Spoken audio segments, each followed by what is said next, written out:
శ్రీ మత్స్య గిరీంద్ర స్వామి నీలాదేవి భూదేవిల కళ్యాణ మహోత్సవంలో పాల్గొన్న మానుకొండూరు ఎమ్మెల్యే కవ్వంపల్లి సత్యనారాయణ.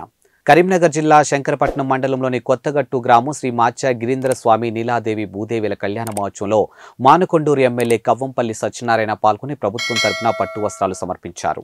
ఈ సందర్భంగా ఎమ్మెల్యే మీడియా సమావేశంలో మాట్లాడుతూ శ్రీ మత్స్య గిరీంద్ర స్వామి కళ్యాణ మహోత్సవానికి విచ్చేసినటువంటి భక్తులందరికీ, నూతన కమిటీ చైర్మన్ శ్రీనివాస్ గౌడ్కి, నాయకులందరికీ, ఉత్సవంలో పాల్గొన్న ప్రజలందరికీ శుభాకాంక్షలు తెలిపారు. ఇక శ్రీ మత్స్య గిరీంద్ర స్వామి అనుగ్రహం వల్ల తాము ఎన్నికైన నూతన ప్రభుత్వాన్ని ఏర్పాటు చేసుకున్నామని అన్నారు. ఇక దేవుడు ప్రజల ఆశీస్సులతో ఈ రోజు నూతనంగా ఏర్పడినటువంటి ధర్మకర్తల ఆధ్వర్యంలో ఉత్సవం జరుపుకోవడం చాలా సంతోషంగా ఉందని తెలిపారు. ఇక అందరూ కూడా మత్స్య గిరీంద్ర స్వామి ఆశీస్సుల కోసం తరలి వచ్చి జరిగే కళ్యాణ మహోత్సవాన్ని జాతరకు అందరూ కూడా తరలి రావాలని కోరుకుంటూ ప్రజలందరినీ మత్స్య గిరీంద్ర స్వామి చల్లగా చూడాలని, ఆయురారోగ్యాలు అందించాలని ఆ దేవుణ్ణి ఎమ్మెల్యే వేడుకున్నారు.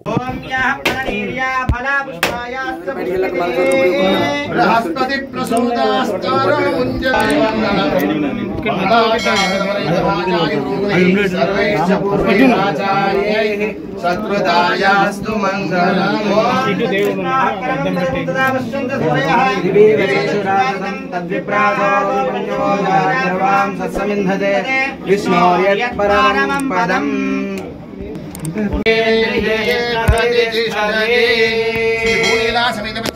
कृपा कटाक्ष सिद्धिरस्तु पुनर्दर्शन प्राप्तिरस्तु शेषेशया पात्रं देवज्ञादि गुणार्णवम् यतेन्द्र प्रवरं वन्दे रम्यजा मातरं लक्ष्मीनाथ समारंभां नारायण मध्यमा డైరెక్ట్ వర్క్ తీసుకుని అక్కడ కార్యక్రమం అయిపోయాక మీరు అట్నే ఉండాలి బిడ్డ.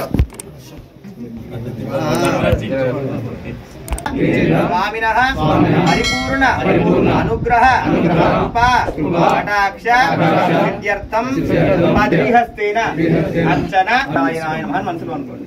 ओम नमो नारायण. శ్రీ మత్స్య గిరీంద్ర స్వామి కళ్యాణ మహోత్సవానికి వచ్చేసిన భక్తులకు, అదేవిధంగా నూతనంగా నియమింపబడినటువంటి కమిటీ చైర్మన్ గారికి, అదేవిధంగా గౌరవనీయులు శ్రీనివాస్ గౌడ్ గారికి, అందరికి కూడా వచ్చిన ప్రతి నాయకునికి కూడా శుభాకాంక్షలు తెలియజేస్తూ, ఈ ఉత్సవంలో పాల్గొన్న భక్తులందరికీ కూడా నేను శుభాకాంక్షలు తెలియజేస్తా ఉన్నాను. శ్రీ మత్స్య గిరీంద్ర స్వామి అనుగ్రహం వల్ల మేమందరం కూడా ఎన్నికై, అదేవిధంగా నూతన ప్రభుత్వాన్ని ఏర్పాటు చేసి ప్రజల ఆశీస్సులతో, ఆ దైవాశీస్సులతో ఈరోజు నూతనంగా ఏర్పడినటువంటి ధర్మకర్తల ఆధ్వర్యంలో జరుపుకోవడం చాలా సంతోషంగా ఉన్నది. అందరూ కూడా మత్స్య గిరీంద్ర స్వామి ఆశీస్సుల కోసం తరలి వచ్చి జరిగే కళ్యాణ మహోత్సవానికే కానీ, జాతరకే కానీ అందరూ కూడా భక్తులు తరలి రావాలని కోరుకుంటూ, ఈ మత్స్య గిరీంద్ర స్వామి వాళ్ళందరినీ కూడా చల్లగా చూడాలని, ఆయురారోగ్యాలతో ఆశీర్వదించాలని